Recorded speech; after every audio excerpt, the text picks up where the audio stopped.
Hey guys, what's up? In this quick video, I'm going to show you how to troubleshoot and fix a desktop PC that will not turn on. This could either be a gaming PC or just a regular random desktop. This tutorial is pretty much just going to cover every PC out there, so if you're having this issue, if you recently built your computer or you've had it for ages and it's just not turning on, well, this is how you potentially fix it. Obviously, it's going to be different for everyone. That's why I'm going to run through all of the steps. This computer right here is not mine. This is my friend's gaming PC. They told me it wasn't turning on and they asked me if I could have a look. So yeah, let's see if we can fix this thing. So I've got it plugged in. It is connected to the wall and the power socket at the wall is turned on. The first thing, of course, you want to check are your power cables. I know the one I've got connected currently does work, but if you're not too sure, yeah, go and grab a replacement one and just try it. Anyway, with this PC, yep, absolutely no power at all, which is not a good sign, but let's take it apart and let's have a look. So the cable management on this PC is terrible. It's also covered in dust, but I doubt that's why it's not turning on. So let's take a look here. Yeah, as you can see, the power supply was turned on, so that's fine. Now we're just going to make sure all of the power supply cables are plugged in. So obviously that's the main motherboard cable there and also the CPU power cable, but that should still boot it up. Everything else looks fine. Now we're going to focus on the front panel connectors, which are actually down there. Hopefully you guys can see them. Sometimes these fall out. Also, if you just recently built your PC, there is a chance that you might have put them in wrong. So I'm just going to put a diagram on the screen right now. That is how you put them in correctly, because I know on some motherboards the text is so faint and hard to see, it's an easy mistake to make. But yeah, I did check on this computer and they are fine. So I'm pretty sure the motherboard and the power supply itself, I'm pretty sure they are fine. So what I'm thinking, guys, is it's probably this. I actually had a PC myself that had a setup just like this, where the kettle lead or whatever you want to call it actually stopped working. So I think it probably might be that. So let's just go and try it. Obviously not everybody's computer has this, but if yours does, please go and try it, because that could be the reason why it won't power on. So let's just go and give this a try. So it's turned on at the wall. That is now plugged in. So let's go and power it on.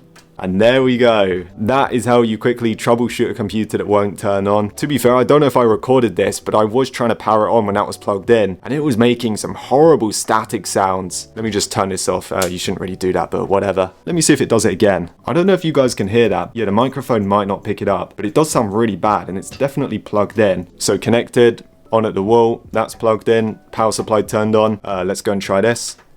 Yep, completely dead. There you go. We figured it out. That was easy. Now let's get that out before it blows up or something.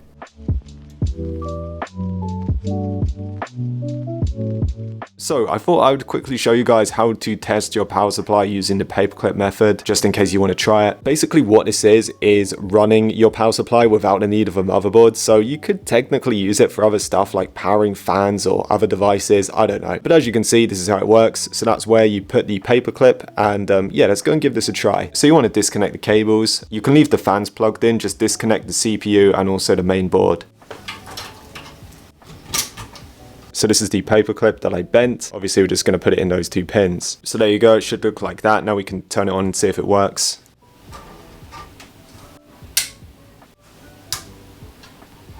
And just like that, it powers up. You can see the fans have come on and stuff. So that confirms that our power supply does work. And when you're done, just make sure you turn it off, obviously before removing it. Another thing you can try if it's not the power supply is the screwdriver method. And what you can do is power on your computer without the front panel connectors plugged in. So it's basically like a power button replacement. So all you do is remove them, and you see the big one here, the power switch. Basically where that plugs in, you're going to touch it with your screwdriver. Just make sure your power supply is plugged into the motherboard, both the CPU and the main board, and we can try this and see if it starts up. There you go. I positioned the camera a bit better. I did just try with my screwdriver and it didn't work, so I'm going to use some tweezers, and we're going to make sure we touch both pins at the same time.